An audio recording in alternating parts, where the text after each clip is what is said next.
ಓಂ ನಮೋ ವಾಲ್ಮೀಕಿಯೇ. ನಮಸ್ಕಾರ ಬಂಧುಗಳೇ. ನಾನು ನಿವೃತ್ತ ಪ್ರಾಧ್ಯಾಪಕ ಡಾಕ್ಟರ್ ಅರ್ಜುನ್ ಪಂಗಣ್ಣವರ್. ಹೇ ಸೀತಾರಾಮ್ ವಾಹಿನಿಯ ವಾಲ್ಮೀಕಿ ರಾಮಾಯಣ ಅಂದು ಇಂದು ಚಿಂತನ ಕಾರ್ಯಕ್ರಮದ 500ನೇ ಸಂಚಿಕೆಗೆ ತಮ್ಮೆಲ್ಲರಿಗೂ ಸ್ವಾಗತ.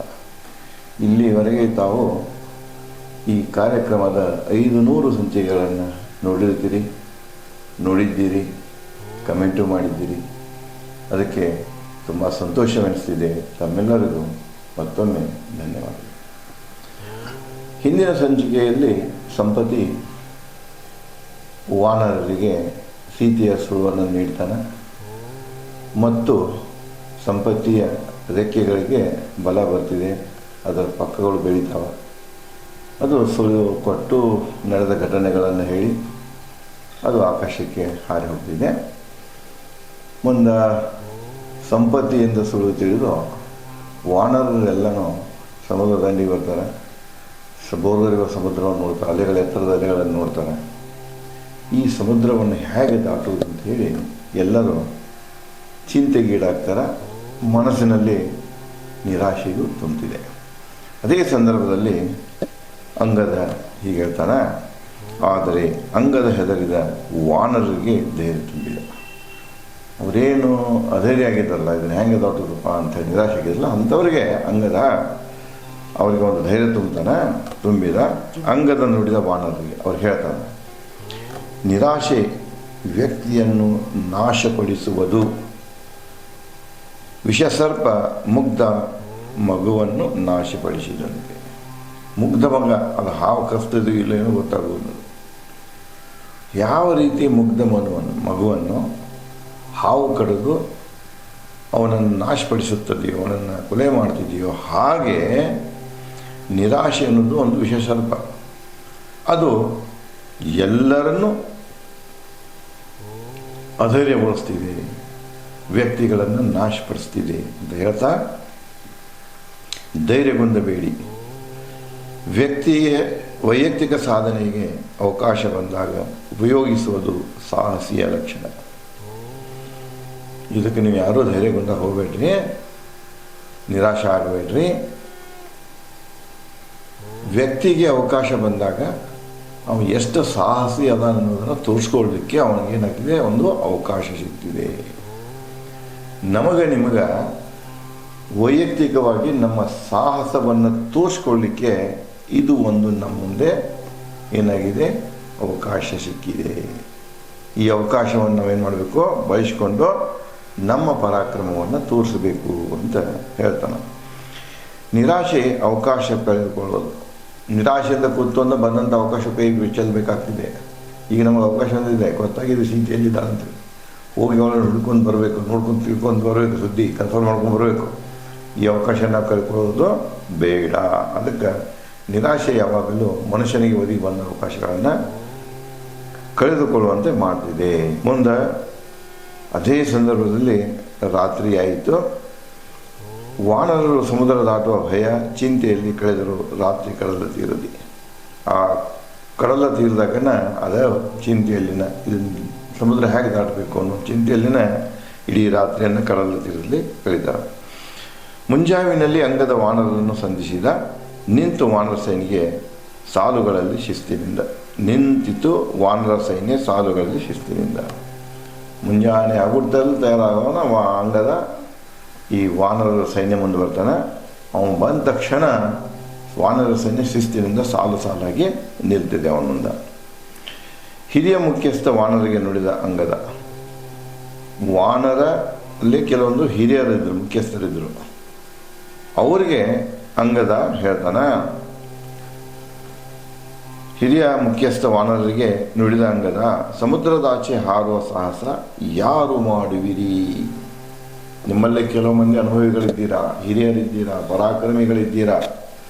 ನಿಮ್ಮದ್ರಾಗ ಈ ಸಮುದ್ರವನ್ನು ದಾಟುವ ಸಾಹಸ ಯಾರು ಮಾಡ್ತೀರಿ ಅಂಥೇಳಿ ಹಿರಿಯ ವಾನರರಲ್ಲಿ ಕೇಳ್ಕೊಳ್ತಾನೆ. ಸುಗ್ರೀವಾಜ್ಞೆ ಯಾರು ಹೇಗೆ ಪಾಲಿಸುವಿರಿ? ಈಗ ನಾವೆಲ್ಲರೂ ಸುಗ್ರೀವಾಜ್ಞೆಗೆ ಬಂಧಿತರಾಗಿದ್ದೇವೆ. ಅದಕ್ಕೆ ಈಗ ನಾವು ಯಾವ ರೀತಿಯಾಗಿ ಸುಗ್ರೀವಾಜ್ಞೆಯನ್ನು ಪಾಲಿಸಬೇಕಾಗ್ತಿದೆ ಅನ್ನೋದನ್ನು ಪ್ರಶ್ನೆ ಮಾಡ್ತಾನೆ. ಓ ವಾನರರೇ, 100 ಯೋಜನೆ ಆಚೆ ಜಿಗಿಯುವವರು ಯಾರು? ನಿಮ್ಮಲ್ಲಿ ಒಂದೇ ಕಾಲಕ್ಕನೇ ಇಲ್ಲಿಂದ 100 ಯೋಜನೆ ಆಚೆ ಇರುವಂತಹ, ಸಮುದ್ರದ ಆಚೆ ಇರುವಂತಹ ಲಂಕೆಗೆ ಜಿಗಿಲಿಕ್ಕೆ ಯಾರಿದ್ದಾರ? ಯಾವ ಸಾಹಸ ಸಾಮರ್ಥ್ಯ ಯಾರಲ್ಲಿದೆ ಅಂತ ಕೇಳ್ತಾನೆ. ಸುಗ್ರೀವನಿಂದ ನಮ್ಮನ್ನು ಬದುಕಿಸುವವರು ಯಾರು? ಅಂದರೆ ಯಾರು ಇದನ್ನು ಜಿಗಿದ ಆ ಕಡೆ ಹೋಗ್ತಾರ ಆ ವ್ಯಕ್ತಿ ನಮ್ಮನ್ನೆಲ್ಲ ರಕ್ಷಣೆ ಮಾಡಿದಂಗೆ. ಸುಗ್ರೀವನ ಆಜ್ಞೆ, ಸುಗ್ರೀವನ ಆಜ್ಞೆ ನಾವು ಹೋಗಿ ಹೇಳಲಿಲ್ಲ ಅಂದ್ರೆ ಅವನು ಶಿಕ್ಷೆ ಕೊಡ್ತಾನೆ, ಮರಣದಂಡನೆ ಕೊಡ್ತಾನೆ. ಸುಗ್ರೀವನಿಂದ ಆಗಬಹುದ ನಮಗೆ ಅನಾಹುತ ಏನಾಗಲಿಕ್ಕೆ ಹೊಂಟಿದೆ, ಅದರಿಂದ ನಮ್ಮನ್ನು ಯಾರು ತಪ್ಪಿಸ್ತಾರೆ ಅಂದರೆ ಯಾರು ಈ ಸಮುದ್ರವನ್ನು ಹಾರಿ ಹೋಗ್ತಾರೆ, ಸಮುದ್ರೋಲ್ಲಂಘನೆ ಮಾಡ್ತಾರೆ ಅನ್ನೋದನ್ನು ಅಂಗದ ಹಿರಿಯ ವಾನರರಲ್ಲಿ ಕೇಳ್ಕೊಳ್ತಾನೆ. ಯಾರ ಪುಣ್ಯ ಕಾರ್ಯದಲ್ಲಿ ನಾವು ಹಿಂದಿರುಗಬಹುದು? ಈ ಕೆಲಸ ಮಾಡಿಕೊಂಡು ಯಾರ ಪುಣ್ಯ ಕಾರ್ಯ ಮಾಡಿರ್ತಾರೆ, ಒಳ್ಳೆ ಕೆಲಸಗಳನ್ನು ಮಾಡಿರ್ತಾರೆ, ಧರ್ಮಿಷ್ಠರಿರ್ತಾರೆ, ಅವ್ರ ಸಹಾಯದಿಂದ ನಾವೇನಾಗಬಹುದು ಈ ಕಾರ್ಯವನ್ನು ನಾವು ಎಸಗಬಹುದು. ಈ ಕಾರ್ಯ ಎಸಗುವ ಮೂಲಕ ನಾವು ಸುರಕ್ಷಿತವಾಗಿ ಕಿಷ್ಕಿಂದಕ್ಕೆ ಹಿಂದಿರುಗಬಹುದು. ಅದಕ್ಕೆ ನಾವು ಸುರಕ್ಷಿತವಾಗಿ ಕಿಷ್ಕಿಂದಕ್ಕೆ ಹಿಂದಿರುಗುವಂಥ ಕೆಲಸ, ಮಹತ್ವದ ಕಾರ್ಯವನ್ನು, ಪುಣ್ಯ ಕಾರ್ಯವನ್ನು ಯಾರು ಮಾಡ್ತೀರಿಪ್ಪ ಅಂತ ಕೇಳ್ತಾನೆ. ರಾಮ, ಲಕ್ಷ್ಮಣ ಮತ್ತು ಸುಗ್ರೀವನ ಬಳಿ ನಾವು ಹೊಳೆ ಹೋಗಬೇಕಾಗಿದ್ರೆ ಈ ಪುಣ್ಯ ಕಾರ್ಯವನ್ನು ಯಾರಾದ್ರೊಬ್ಬರು ಮಾಡಬೇಕು. ಮುಂದೆ ಬನ್ನಿ ಅಂಥವ್ರು ಮಾಡೋರು ಯಾರಿದ್ರೆ ಮುಂದೆ ಬನ್ನಿ. ನಿಮ್ಮಲ್ಲಿ ಸಮುದ್ರದ ಆಚೆ ಹಾರುವ ಸಾಮರ್ಥ್ಯವಿದ್ದವರು ಸುಗ್ರೀವನ ಆಜ್ಞೆ ಪಾಲನೆಗಾಗಿ ನಿಮ್ಮಲ್ಲಿ ಯಾರಾದರೂ ಈ 100 ಯೋಜನೆ ದೂರದ ಲಂಕೆಗೆ, ಸಮುದ್ರದ ಆಚೆಗಡೆಗೆ, ಸಮುದ್ರವನ್ನು ಹಾರಿ ಆ ಕಡೆ ಹೋಗುವಂಥ ಸಾಮರ್ಥ್ಯ ಇದ್ದವರು ಮುಂದೆ ಬರ್ರಿ ಅಂಥೇಳಿ ಅಂಗದ ಕೇಳ್ತಾರೆ. ಕೇಳಿ ಅಂಗದನ ಕರೆ ಮುಖಸ್ಮಿತರಾದರು ವಾನರು. ಇದನ್ನೇನು ಕೇಳಿದ್ರು ಸೈಲೆಂಟ್ ಆಗಿಬಿಡ್ತಾರೆ, ಸ್ತಬ್ಧಾಗಿ ಬಿಡ್ತಾರೆ, ಮುಖಸ್ಮಿತರಾಗಿ ಬಿಡ್ತಾರೆ. ಒಂದು ಶಬ್ದವು ಆ ಬಾಯಿಂದ ಬಂದ ನಿಂತು ಬಿಡ್ತಾರೆ. ಯಾರೊಬ್ಬನೂ ಮಾತಾಡುವ ಸಾಹಸ ಮಾಡದೆ ಅಲ್ಲಿ ಅಂಗದನಿಗೆ ಪ್ರಶ್ನೆಗೆ ಉತ್ತರಿಸಿಕೊಡೋಕ್ಕೆ ಯಾರೂ ಸಾಹಸ ಮಾಡಲಿಲ್ಲ. ಅಂಗದ ಪುನಃ ನುಡಿದ ವಾನರಿಗೆ ಯಾರೂ ಮಾಡಲಿಲ್ಲ. ಮತ್ತು ಅಂಗದ ಅವ್ರಿಗೆ ಹೇಳ್ತಾನೆ, ನಿಮ್ಮಲ್ಲಿ ಯಾವ ಕುಂದವಿಲ್ಲ. ನೋಡ್ರಿ, ಧೈರ್ಯ ತುಂಬ ಕೆಲಸ. ನೀವು ನಿಮ್ಮನ್ನು ಸಣ್ಣವರಂತ ತಿಳ್ಕೊಳ್ಬೇಡಿ. ಸಮುದ್ರ ದಾಟುವಂಥ, ಸಮುದ್ರವನ್ನು ಇದನ್ನು ಮಾಡೋ ಜಿಗಿಯುವಂಥ, ಸಮುದ್ರ ಆಚೆಗಡೆ ಜಿಗಿಯುವಂಥ ಸಾಮರ್ಥ್ಯ ಇಲ್ಲಂತ ನೀವು ತಿಳ್ಕೊಳ್ಬೇಡಿ. ನಿಮ್ಮಲ್ಲಿ ಯಾವ ಕುಂದು ಇಲ್ಲ, ನೀವೆಲ್ಲರೂ ವೀರರೇ, ಪರಾಕ್ರಮಿಗಳೇ ಅಂತ ಹೇಳ್ತಾನೆ. ಹುಟ್ಟು ಸಾಹಸಿಗಳು ನೀವು. ಈಗ ರಾಜ್ಯದಲ್ಲಿ ಬಂದಿಲ್ಲ ಸಾಹಸಿದು, ಇದು ಬಂದದ್ದು ಹುಟ್ಟು ಸಾಹಸ. ನಾಯಕತ್ವ ಹುಟ್ಟು ಬಂದಿತ್ತಂದ್ರೆ ಒಳ್ಳೆಯ ನಾಯಕನಾಗಿರ್ತಾನೆ. ನಡುವು ನಾಯಕತ್ವ ಬಂದಿತ್ತಂದ್ರೆ ವರ ನಾಯಕನಷ್ಟು ಏನಿದೆ ಒಳ್ಳೆಯವನು ಇರುವುದಿಲ್ಲ ಮತ್ತು ಸಾಹಸಿನೂ ಇರುವುದಿಲ್ಲ ಅಂತ ಇಲ್ಲಿ ವಾಲ್ಮೀಕಿಯವರು ಸಂದೇಶ ಕೊಡ್ತಾರೆ. ನೀವು ಸಬಲ ವಾನರರು, ನೀವೆಲ್ಲ ಸಬಲ ವಾನರರು, ನೀವು ಧೈರ್ಯಕ್ಕೆ ಹೊಂದಿದ್ದೀರಿ, ಮುಂದೆ ಬರ್ರಿ ಯಾರೇ ಅಂತ ಹೇಳ್ತಾನೆ. ಬಂಧನವಿಲ್ಲ ನಿಮಗೆ ಮತ್ತು ನಿಮ್ಗೆ ಯಾವುದೂ ಬಂಧನ ಇಲ್ಲ. ನೀವೋ ಬರ್ರಿ, ಹಿಂಗೆ ಬರಲಿಲ್ಲ, ನೀವ ಸ್ವ ಇಚ್ಛೆಯಿಂದ ಈ ಅವಕಾಶ ಏನು ಬಂದಿದೆ, ಅದಕ್ಕೆ ಸಮುದ್ರದ ಆಚೆಗೆ ಹೋಗುವಂಥ ಸಾಮರ್ಥ್ಯವುಳ್ಳವರು, ಜೀವಂಥ ಸಾಮರ್ಥ್ಯವುಳ್ಳವರು ಬರ್ರಿ, ಮಾತನಾಡಲು ಮುಕ್ತರು. ನಿಮಗೇನು ತಿಳಿಯುತ್ತೆ ಆ ರೀತಿಯಾಗಿ ನನ್ನೊಂದಿಗೆ ಮಾತನಾಡಿ ಇದ್ರ ಬಗ್ಗೆ ಹೇಳಿ ಅಂತ ಹೇಳ್ತಾರೆ. ನೀಡಿರಿ ಪ್ರತಿಯೊಬ್ಬರು ಸಲಹೆ ನನಗೆ. ನಾನು ನಿಮ್ಮನ್ನು ಸಲಹೆ ಕೇಳ್ತಾ ಇದ್ದೇನೆ. ಹೇಗೆ ಸಮುದ್ರ ದಾಟಿ ಹೋಗಬೇಕು, ಯಾರು ದಾಟಕ್ಕೆ ಸಾಧ್ಯ ಇದೆ, ಎಲ್ಲ ವಿಷಯಗಳ ಬಗ್ಗೆ ನನಗೆ ಸಲಹೆಗಳನ್ನು ಕೊಡಿ, ಮುಕ್ತನಿಯಾಗಿ ನಮ್ಮೊಂದಿಗೆ ಚರ್ಚೆ ಮಾಡಿ ಅಂಥೇಳಿ ಅಂಗದ ವಾನರರಲ್ಲಿ ಕೇಳ್ಕೊಳ್ತಾರೆ. ಕೇಳಿ ಅಂಗದನ ಕೋರಿಕೆ. ಈ ಅಂಗದನ ಕೋರಿಕೆ ಕೇಳಿ ಅದರಾಗಿನ ಒಬ್ಬ ಮಹಾಪರಾಕ್ರಮಿ ವಾನರ ಹೆಸರು ಗಜ, ಮತ್ತೊಬ್ಬ ಗವಾಕ್ಷ, ಮತ್ತೊಬ್ಬ ಗವಯ, ಶರಭ, ಗಂಧಮಾದನ, ಮೈಂದ, ದ್ವಿಧ. ಇವರು ಈ 6 ಮಂದಿನೂ ಮಹಾಪರಾಕ್ರಮಿಗಳು. ಇವರು ಒಬ್ಬೊಬ್ಬರಾಗಿ ಬಂದು ನುಡಿದರು ಅಂಗದನಿಗೆ. ಈ 6 ಮಂದಿ ಮುಂದೆ ಬಂದ ಒಬ್ಬೊಬ್ಬರಾಗಿ ಅಂಗದನಿಗೆ ಹೇಳ್ತಾರೆ. ಗಜ ಹೇಳಿದ 10 ಯೋಜನೆ ಹಾರಬಲ್ಲೆನ. ನನ್ನಲ್ಲಿ ಎಷ್ಟು ಸಾಮರ್ಥ್ಯ ಅಂದ್ರೆ ನಾ 10 ಯೋಜನೆ, ಇದು 100 ಯೋಜನೆ ಹಾರಬೇಕಾಗಿದೆ, ನನಗೆ ಮಾತ್ರ 10 ಯೋಜನೆ ಹಾರಕ್ಕೆ ಬರ್ತೀರಿ ಅಂತ ಹೇಳಿ ಗಜ ಹೇಳ್ತಾನೆ. ಗವಾಕ್ಷ ಹೇಳಿದ 20 ಯೋಜನೆ ಹಾರಬಲ್ಲೆನ. ಅವನಿಗಿಂತ ಒಂದು 10 ಅಂದ್ರೆ ನಾ 20 ಯೋಜನೆ ತನಕ ಹಾರಕ್ಕೆ ಸಾಮರ್ಥ್ಯ ಇದೆ ನನ್ನಲ್ಲಿ. ಗವೆ ಹೇಳಿದ 30 ಯೋಜನೆ ಹಾರಬಲ್ಲೆ ನಾನು. ಅದರಂತೆ ಶವರ ಹೇಳಿದ 40 ಯೋಜನೆ ಹಾರಬಲ್ಲೆನ. ಗಂಧಮಾದನ ಹೇಳಿದ 50 ಯೋಜನೆ ಹಾರಬಲ್ಲೆನ. ಮೈಂದ ಹೇಳಿದ 60 ಯೋಜನೆ ಹಾರಬಲ್ಲೆನ. ದ್ವಿಧ ಹೇಳಿದ 70 ಯೋಜನೆ ಹಾರಬಲ್ಲೆನ. ಶುಷೇನ ಹೇಳಿದ 80 ಯೋಜನೆ ಹಾರಬಲ್ಲೆನ. ಇವರೆಲ್ಲ ತಮ್ಮ ಎಷ್ಟು ಸಾಮರ್ಥ್ಯ ಎಲ್ಲ ಹೇಳ್ಕೊಂಡ್ರು. ಆಗ ಇವರಲ್ಲಿ ಯಾರು ನಾವು 100 ಯೋಜನೆ ದೂರ ಹಾರ್ತೇವೆ ಅನ್ನೋದ ಸಾಮರ್ಥ್ಯ ಇಲ್ಲದನ್ನು ಅವ್ರಿಗೆ ತೋರಿಸ್ಕೊಡ್ತಾರೆ. ಅಂದರೆ ಯಾರು ನಮ್ಮಲ್ಲಿ ಯಾರು 100 ಯೋಜನೆ ದೂರ ಹಾರಲಿಕ್ಕೆ ಸಾಧ್ಯ ಇಲ್ಲ ಅನ್ನುವಂಥದ್ದು ಬರ್ತಿದೆ. ಕೇಳಿ ವಾನರ ಹಾರಬಲ್ಲ ಸಾಮರ್ಥ್ಯ ವಾಗ್ದಾನ ಹೀಗೆ ನುಡಿದ ವೃದ್ಧ ಹಿರಿಯ ಜಾಂಬವಂತ. ಅಲ್ಲೇ ಜಾಂಬವಂತ ನಿಂತಿದ್ದ. ಇವರ ಸಾಮರ್ಥ್ಯದ ಬಗ್ಗೆ ಒಬ್ಬರು ಹೇಳ್ಕೊಳ್ತಿದ್ರು. ಅದನ್ನೆಲ್ಲ ಕೇಳಿ ಅವನು ಹೇಳ್ತಾನೆ, ಹಿಂದೆ ನಿನ್ನಂಥ ಸಾಹಸ ಮಾಡುತ್ತಿದ್ದೆವು. ಅವನು ಹೇಳ್ತಾನೆ, ಹಿಂದೆ ಇಂತಹ ಸಾಹಸ ಮಾಡ್ತೀವಿ ನಾವು, 100 ಯೋಜನೆ ಗಂಟಲೆ ಜಿಗಿತಿದ್ದೆವು ಯುವಕರಿದ್ದಾಗ. ಈಗ ನಾನು ವೃದ್ಧಾಗೇನೆ ಅವಾಗ ಮಾಡ್ತಿದ್ದೆವು. ಕಡೆಗಣಿಸದೆ ರಾಮ ಸುಗ್ರೀವರ ಕೊಟ್ಟ ಗುರಿ. ಹೀಗೆ ಇದು ಹಿಂದೆ ಇಂತಹ ಸಾಹಸ ಮಾಡುತ್ತಿದ್ದೆವು. ಆದರೆ ಇಂದು ಕಾಲ ಇನ್ನೊಂದು ತೀರದಲ್ಲಿದ್ದೇವೆ ನಾವು. ಈಗ ಹಾಗಿಲ್ಲ, ನಾವು ಕಾಲದ ಇನ್ನೊಂದು ತೀರದಲ್ಲಿ, ಅಂದರೆ ಇಂದ ನಾವೇ ಸಾಯುವಂಥ ಸ್ಟೇಜಿನ ಮುಪ್ಪಿನ ಸ್ಟೇಜಿನ ನಾವು ಅದೀವು. ಈ ಸಾಹಸ ನಮ್ಮಿಂದ ಸಾಧ್ಯವಾಗಲಿಕ್ಕಿಲ್ಲ ಅಂತ ಹೇಳಿ ಜಾಂಬವಂತ ಹೇಳ್ತಾನೆ. ಕೂಡಿ ನಿರ್ಣಯಿಸೋಣ ಇಂಥ ಪ್ರಸಂಗದಲ್ಲಿ ಕಡೆಗಣಿಸದೆ ರಾಮ ಸುಗ್ರೀವರ ಕೊಟ್ಟ ಗುರಿಯನ್ನು. ರಾಮ ಮತ್ತು ಸುಗ್ರೀವೇ ನಮ್ಮ ಗುರಿ ಕೊಟ್ಟಲ್ಲ, ಅದನ್ನು ಕಡೆಗಣಿಸದೆ ನಮ್ಮ ಸಾಮರ್ಥ್ಯ ಹೇಳ್ಕೊಂಡು ನಾವು ಆದರೂ ಕೂಡ ಕೂಡಿ ಇದರ ಬಗ್ಗೆ ಒಂದು ಯೋಜನೆಯನ್ನು ಮಾಡೋಣ, ಏನು ಮಾಡೋಣ ಅನ್ನೋದ್ರ ಬಗ್ಗೆ ತೀರ್ಮಾನ ಮಾಡೋಣ ಅಂಥೇಳಿ ಜಾಂಬವಂತ ಹೇಳ್ತಾನೆ. ಸಂದೇಹ ಹೋಗಬಹುದು 90 ಯೋಜನೆ ನಾನೀ ವಯಸ್ಸಿನಲ್ಲಿ. ನಾನೂ ಕೂಡ 90 ಯೋಜನೆ ತನಕ ಹೋಗ್ಬೋದು ನಾನು. ಯಾರು ಹೇಳ್ತಾನೆ? ಜಾಂಬವಂತ ಹೇಳ್ತಾನೆ. ಈ ವಯಸ್ಸಿನಾಗ ಹೋಗಬಹುದು, ಇನ್ನೂ ಹೆಚ್ಚಿಗೆ, ಅದಕ್ಕಿಂತ ಸ್ವಲ್ಪ ಮುಂದೆ ಹೋಗ್ಬೋದು. ಆದರೆ ಗುರಿ ಅಪೂರ್ಣಗೊಳ್ಳುವುದು, ಹಿಂತಿರುಗೋದು ಅಸಾಧ್ಯ. ನಾ ಹೋದ್ನೆ ಅಂದ್ರೆ ಹೋಗ್ಬೋದು, ನಾನು ಜಿಗಿದ ಆ ಕಡೆಗೆ ಹೊಳ್ಳಿ ಬರ್ತೀನಿ ಅನ್ನೋಂಥ ಭರವಸೆ ನನಗೆ ಇಲ್ಲ. ನಾನು ಹೊಳ್ಳೆ ಬರಲಿಲ್ಲ ಅಂದರೆ ಹೋದ ಕೆಲಸ ಸಾಧಿಸಂಗಾಗೋದಿಲ್ಲ, ವ್ಯರ್ಥವಾಗಿ ಹೋಗ್ತಿದೆ ಅನ್ನೋದನ್ನು ಜಾಂಬವಂತ ತನ್ನ ಒಂದು ನ್ಯೂನತೆಯನ್ನು ಹೇಳ್ಕೊಳ್ತಾನೆ. ನನ್ನಿ ಮುದಿ ವಯಸ್ಸಿನಲ್ಲಿ ಓ ವಾನರ, ಇಂಥ ವಯಸ್ಸಿನಾಗ ನಾನು ಹೋಗಿ ಬರೋದಕ್ಕೆ ಆಗಲಿಕ್ಕಿಲ್ಲ ಅಂಥೇಳಿ ಹೇಳ್ಕೊಳ್ತಾನೆ. ತನ್ನ ವಯಸ್ಸಿನ ಒಂದು ಕಾರಣವನ್ನು ಕೊಡ್ತಾನೆ. ಮುತ್ಸದಿ ಜಾಂಬವಂತ ಪುನಃ ಅಂಗದನಿಗೆ ನುಡಿದ, ಓ ಅಂಗದ, ನರವಾನರ ನರಕರಡಿಗಳಲ್ಲಿ ಹೆಚ್ಚು ಸಾಮರ್ಥ್ಯ ನಿನ್ನದು. ಇಲ್ಲಿ 2 ಬರ್ತಾವೆ, ನರವಾನರ ನರಕರಡಿ. ನರವಾನರ ಹ್ಯೂಮನಾಯ್ಡ್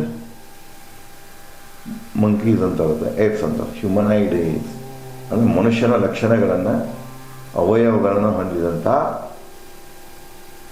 ಇವು ಯಾವ ಮಂಗಗಳು ಅಥವಾ ಚಿಪಾಂಜಿಗಳು ಅಂತ ಹೇಳ್ತೇವೆ ನಾವು, ಅಥವಾ ಏಪ್ಸ್ ಅಂತ ಕೇಳ್ತೇವೆ ಇಂಗ್ಲೀಷ್ನಲ್ಲಿ. ವಾನರರು ಅದರಂತೆ ಕರಡಿಗಳನ್ನು, ಮನುಷ್ಯ ಲಕ್ಷಣಗಳನ್ನು ಅಂಗಗಳನ್ನು ಹೊಂದಿದಂಥ ಕರಡಿಗಳು, ಅದಕ್ಕೆ ನರಕರಡಿಗಳಂತ ಕರೀತಾರೆ. ಇವರಿಗೆ ನರವಾನರ ಅಂತ ಕೇಳ್ತಾರೆ. ಈ ನರವಾನರ ಮತ್ತು ನರಕರಡಿಗಳಲ್ಲಿ ಹೆಚ್ಚು ಸಾಮರ್ಥ್ಯ ನಿನ್ನದು. ಇವರು ಹೋಲಿಸಿ ನೋಡಿದರೆ ಅಂಗದ ನಿನಗೆ ಹೆಚ್ಚು ಸಾಮರ್ಥ್ಯ ಇದೆ, ನೀನು ಸಣ್ಣಾವಧಿ ಇನ್ನೂ ಅಂತ ಹೇಳ್ತಾರೆ. ಸಾಮರ್ಥ್ಯವಿದೆ ನಿನ್ನದು. 100 ಸಹಸ್ರ ಯೋಜನೆ ಹಾರಬಲ್ಲ ನೀನು. ಸಣ್ಣ ಹುಡುಗ ಇದೆಯಾ, 100 1000 ಯೋಜನೆ ಗಂಟಲೆ ಹಾರುವಂಥ ಸಾಮರ್ಥ್ಯ ನಿನ್ನಲ್ಲಿದೆ. ಆದರೆ ನಿನ್ನ ಕಳಿಸುವುದು ಅಸಮಯೋಚಿತ ವಿಧಿ. ಇಷ್ಟ ಸಾಮರ್ಥ್ಯ ನಿನ್ನಲ್ಲಿ ಐತೆ ಅಂತ ಗೊತ್ತಿದೆ, ನೀನು ನಮ್ಮನ್ನು ಲೀಡ್ ಮಾಡ್ತಾ ಇದ್ದೀಯಾ, ನಮ್ಮ ನೇತೃತ್ವವನ್ನು ವಹಿಸಿದ್ದ. ಆದರೆ ಇಂಥ ಸಮಯದಲ್ಲಿ ನಿನ್ನ ಆ ಕೆಲಸಕ್ಕೆ ಕಳಿಸೋದು ಇದು ಸರಿ ಅನಿಸೋದಿಲ್ಲ. ಇದು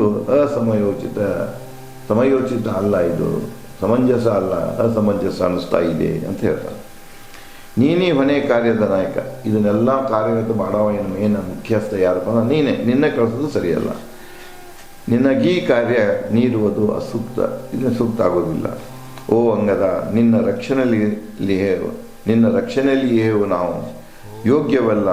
ನೀ ಹೋಗುವುದೆಮಗೆ ನಿನ್ನ ರಕ್ಷಣೆಯಲ್ಲಿ ನಾವದು, ನಮ್ಮನ್ನು ಬಿಟ್ಟು ನಿನ್ನ ಕಳಿಸ್ಕೊಡೋದಂದ್ರೆ ನಮಗೆ ರಕ್ಷಣೆ ಸಿಗೋದು. ಅದಕ್ಕೆ ನಿನ್ನ ಕಳಿಸೋದು ಅಷ್ಟೊಂದು ಸೂಕ್ತ ಅಲ್ಲ, ಸರಿಯಲ್ಲ ಅಂತ ಜಾಂಬವಂತ ಅಂಗದನಿಗೆ ಹೇಳ್ತಾನೆ. ಕೇಳಿ ಜಾಂಬವಂತನ ಮಾತು ಅಂಗದ ಉತ್ತರಿಸಿದ. ಜಾಂಬವಂತನ ಮಾತು ಕೇಳಿದ ಅಂಗದ ಹೇಳ್ತಾನ, ಹೋಗದಿದ್ದರೆ ನಾಗಲಿ ವಾನರರಾಗಲಿ ಲಂಕೆಗೆ ಆತ್ಮಹತ್ಯೆ ಒಂದೇ ಮಾರ್ಗ ನಮಗೆ.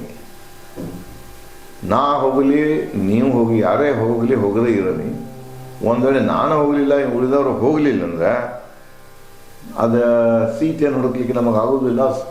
ಆ ವಿಷಯವನ್ನು ರಾಮ ಮತ್ತು ಸುಗ್ರೀವನ ಮುಟ್ಟಿಸ್ಲಿಕ್ಕೆ ಆಗೋದಿಲ್ಲ.